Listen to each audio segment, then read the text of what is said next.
கரையும் பிழையும் இல்லாதவர்கள் மாத்திரம்தான் பல்லவத்துக்குள்ள பிரவேசிப்பார்கள். பிரியமானவர்களே, தேவன் சொல்லியிருப்பாரு, பலி செலுத்தும் பொழுது பலி செலுத்துகிற அந்த பலியானது ஊனமற்றதும் ஒண்ணுமே ஒரு ஒரு ஒரு பாதிப்பு இல்லாததுமான ஒரு காரியத்தை தான் என்ன பண்ணணும், பலி செலுத்தணும்னு சொல்லியிருப்பாரு. அப்ப நாம ஜீவ பலியா தரும் பொழுது கரையும் பிழையும் இல்லாதவர்களாய் நம்மளை ஜீவ பலியா தரணும் பிரியமானவர்களே. ஆனா நாம் எந்த அளவுக்கு பரிசுத்தமா இருக்கிறோம், எந்த அளவுக்கு நம்மளை காத்துக்கொள்கிறோம், நம்மளோட பரிசுத்தத்தை காத்துக்கொள்கிறோம் என்பதை நாம் கவனித்து பார்க்க வேண்டும். ஏன்னா அநேக நேரத்தில் நாம் கரையா இருப்பதை நாம் நினைக்கிறதும் கிடையாது, யோசிக்கிறதுமே கிடையாது.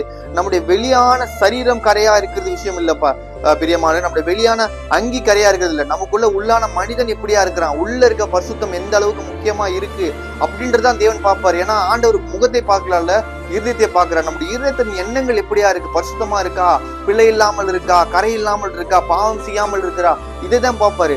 இதை நாம் மறந்து விட்டு நம்முடைய சரீரத்தை நம்ம பரிசுத்தப்படுத்திக்கணும், தூய்மைப்படுத்திக்கணும் நினைச்சிட்டே இருப்போம். இதை அலங்கரிக்கணும், அதை